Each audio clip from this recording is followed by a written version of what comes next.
Breaking news చూస్తున్నాం. AP ముఖ్యమంత్రి నారా చంద్రబాబు నాయుడుపై మాజీ ముఖ్యమంత్రి జగన్మోహన్ రెడ్డి తీవ్రంగా విమర్శించారు.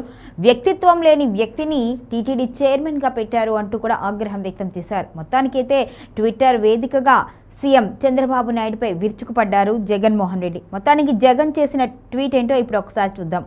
దేశంలోనే కాదు ప్రపంచవ్యాప్తంగా కోట్లాది మంది భక్తులకు కలియుగ ప్రత్యక్ష దైవం వెంకటేశ్వర స్వామి కొలువై ఉన్న తిరుమల తిరుపతి ఆలయాల నిర్వహణ, పరిపాలన అత్యంత పవిత్రమైన బాధ్యత, అత్యంత నిష్ఠతో చేయాల్సిన బాధ్యత.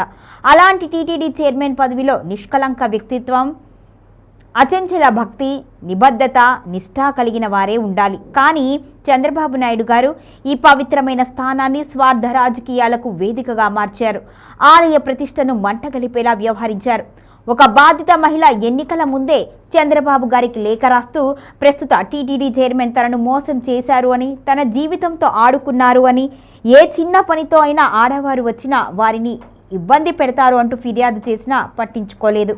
ఒక బాధ్యత ఉన్న వ్యక్తిగా చంద్రబాబు గారు ఈ ఫిర్యాదుపై విచారణ చేసి చర్యలు తీసుకోవాల్సింది పోయి ఇన్ని రకాల ఆరోపణలు ఉన్నాయని తెలిసి కూడా విచారణ చర్యలన్నింటినీ కూడా పూర్తిగా పక్కన పెట్టి అతన్నే టీటీడీ చైర్మన్గా నియమించి ఆలయ ప్రతిష్టను పవిత్రతను కాలరాశారు.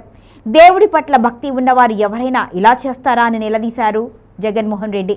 ఇక ఆలయ పవిత్రతను కాపాడాలి అన్న ఉద్దేశం ఉంటే ఇలాంటి నిర్ణయాలు తీసుకుంటారా? చంద్రబాబు గారికి భక్తి లేదు, శ్రద్ధ లేదు, అంతకన్నా లేదు, దేవుడి పట్ల భయం కూడా లేదు అని మరోసారి రుజువైంది అని పేర్కొన్నారు.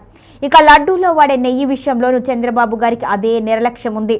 నెయ్యి క్వాలిటీలో బాగోలేదు అని చంద్రబాబు గారి హయాంలోనే టీటీడీ ల్యాబ్ తిప్పి పంపినా కూడా మళ్ళీ అవే క్వాలిటీ లేని నెయ్యి ట్యాంకర్లను కూడా ఆయన హయాంలోనే వేరే వారి పేరిట తిరిగి టీటీడీకి రావడం, ఆయన హయాంలోనే వచ్చిన అవే ట్యాంకర్లు టీటీడీకి అంగీకరించి అనుమతించడం, అక్కడ నుంచి తిరుమల లడ్డు తయారీలో వాడడం, ఇదే విషయాన్ని సిబిఐ మొదటి ఛార్జ్ షీట్లో పేర్కొన్నది అని జగన్మోహన్ రెడ్డి తన ట్విట్టర్ వేదికగా పేర్కొన్నారు. మొత్తానికైతే నిబద్ధత లేని వ్యక్తిని, ఇక గౌరవం లేని వ్యక్తిని టీటీడీ చైర్మన్గా చేశారు అంటూ కూడా జగన్ తీవ్ర ఆరోపణలు చేశారు.